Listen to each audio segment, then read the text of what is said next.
সঠিক মাসালার সমাধান করতে হলে প্রকৃত ইমাম সাহেবের কাছে যেতে হবে, প্রকৃত সহি মুফতি সাহেবের কাছে যেতে হবে, তাহলে সঠিক মাসালার সমাধান হবে।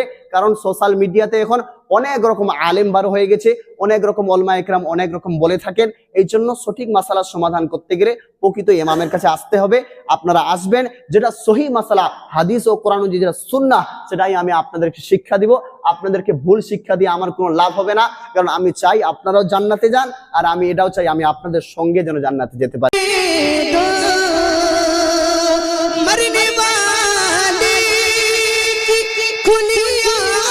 ইত্তেকাফ, তিনি আমাদের মসজিদের মধ্যে ঢুকবেন। ইত্তেকাফ যিনারা থাকবেন তাদের জন্য কয়েকটা মাসালা আপনাদের সম্মুখে সবাইকে জানা থাকুক। ইত্তেকাফ যিনারা থাকবেন তিনাদের কাছে অনুরোধ যে আপনারা মসজিদ থেকে পায়খানা, বাথরুম অর্থাৎ পেশাব, উযু, গোসল এই কয়েকটা জরুরি বিষয় ছাড়া মসজিদ থেকে 1 সেকেন্ডের জন্য বার হওয়া যাবে না। বুঝতে পারলেন?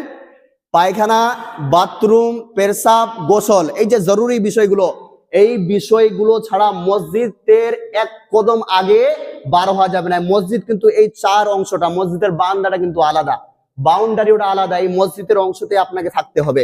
মনে করেন যদি যে কোনো কাজে ওই বারান্দাতে বাইরে হব, কোনো কাজের মধ্যে যেন ওই বারান্দাতে যাব, বারান্দা থেকে একটু ঠান্ডা হাওয়া খাবো, কোনো মতেই চলবে না। কারণ আপনি ইত্তেকাফের নিয়ত করেছেন, আর ইত্তেকাফ তাকেই বলে যারা 10 দিনের জন্য মসজিদে অবস্থানের জন্য নিয়ত করে ঢুকে। এই জন্য যারা ইত্তেকাফ থাকবেন তারা এই মাসালাগুলো ভালোভাবে ফলো করবেন। কোনো মতেই আপনারা কোনো গল্প করবেন না, কোনো মতেই আপনারা কোনো রকম গল্প চলবে না। জাস্ট অনলি ইবাদত। আপনি ইবাদত করবেন, আপনি ইবাদত যেভাবে পারেন, তাসবিহ পড়বেন, তাসবিহ পড়তে পারেন, কোরআন পড়বেন, নফল নামাজ পড়বেন। আপনাদেরকে ইত্তেকাফ রাখার উদ্দেশ্য হলো আমাদের একটাই, যে আল্লাহ যেন আমাদেরকে মাফ করে আমরা যেন সকলেই সেই গুনাহ থেকে পরিত্রাণ পাই। এই জন্য ইত্তেকাফ যারা থাকবেন তারা এই বিষয়গুলো ভালোভাবে ফলো রাখবেন। কোনো রকম কারো সঙ্গে কথা হবে না।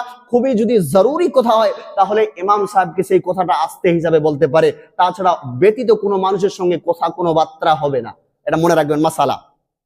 দ্বিতীয়, এই মাসালাগুলো মনে রাখবেন। এবং দ্বিতীয়, আপনাদের কাছে অনুরোধ করতে চাই, আমাদের এই মসজিদের আপনার 2য় তলার ছাদ হচ্ছে, আপনারা যেরকম পেরেছেন, যিনাদের যেমন স্বার্থ হয়েছে আপনারা নিজেদের স্বার্থের মতো দিয়েছেন, কিন্তু যেই টাকা আপনারা দিয়েছেন অনেক ভালো, আলহামদুলিল্লাহ, কিন্তু ওই টাকায় এই ছাদের পরিপূর্ণ কাজ হওয়াটা খুবই অস্বাভাবিক বিষয়।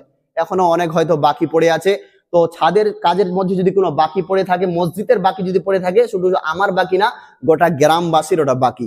এই জন্য ছাদের কাজ যেন আমাদের পরিপূর্ণ হয়, এই জন্য এই মাহে রমজানে আপনারা যতটুকু পারবেন সেই ছাদের জন্য, সেই কাজের জন্য যতটুকু পারবেন আপনারা হেল্প করবেন, সাহায্য করবেন।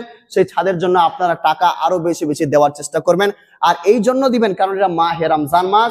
আল্লাহ নবী সাল্লাল্লাহু তাআলা আলাইহি ওয়াসাল্লাম বলেছেন, যেই মানুষরা মাহে রমজানে দান করে তাদের 70% সওয়াব বেশি দেওয়া হয়। এবং কি কোনো হাদিসে বলা হয়েছে 70% নয়, এবং কি এত বেশি সওয়াব দেওয়া হয় যেটা তুলনা নেই।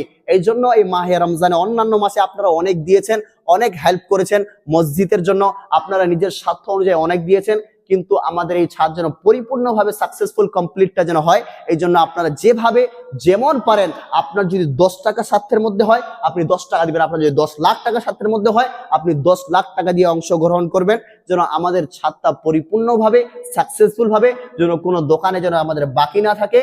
কারণ মসজিদের বাকি মানে গোটা গ্রামবাসীর বাকি, এই জন্য সেই বাকি থেকে আমাদেরকে পরিত্রাণ পেতে হবে।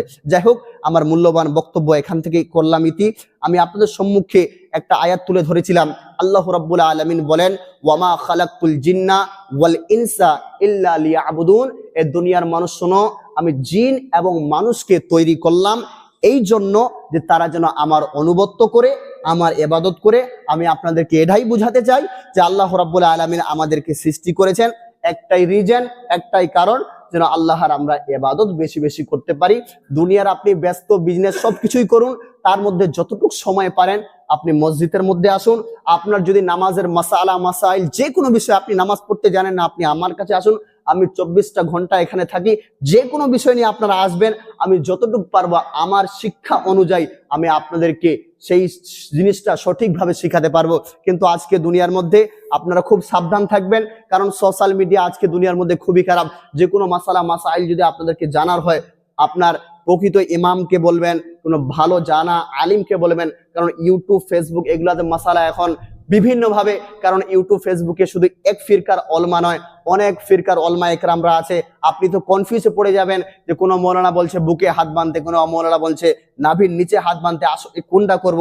এই জন্য সঠিক মাসালা যদি সমাধান চান, ইউটিউব আমাদের সমাধান নয়, ফেসবুক আমাদের সমাধান নয়, সোশ্যাল মিডিয়া আমাদের সমাধান নয়। সঠিক মাসালার সমাধান করতে হলে প্রকৃত ইমাম সাহেবের কাছে যেতে হবে, প্রকৃত সহি মুফতি সাহেবের কাছে যেতে হবে, তাহলে সঠিক মাসালার সমাধান হবে। কারণ সোশ্যাল মিডিয়াতে এখন অনেক রকম আলেম বার হয়ে গেছে, অনেক রকম ওলামা একরাম অনেক রকম বলে থাকেন। এই জন্য সঠিক মাসালার সমাধান করতে গেলে প্রকৃত ইমামের কাছে আসতে হবে। আপনারা আসবেন, যেটা সহি মাসালা হাদিস ও কোরআন অনুযায়ী যেটা সুন্নাহ, সেটাই আমি আপনাদেরকে শিক্ষা দিব। আপনাদেরকে ভুল শিক্ষা দিয়ে আমার কোনো লাভ হবে না, কারণ আমি চাই আপনারাও জান্নাতে যান, আর আমি এটাও চাই আমি আপনাদের সঙ্গে যেন জান্নাতে যেতে পারি। যাই হোক প্রিয় বাবাজিরা, আমার কথাতে কেউ কষ্ট হইবেন না। আমার কথাতে কেউ যদি কোনো কষ্ট পেয়ে থাকেন, দয়া করে ছোট্ট ছেলে বলে আমাকে মাফ করবেন। আমার মূল্যবান বক্তব্য এখান থেকে করলাম ইতি। ওয়ামা আলাইনা ইল্লাল বালাগ। আসসালামু আলাইকুম ওয়া রাহমাতুল্লাহি ওয়া বারাকাতুহু। সকলে জিনারা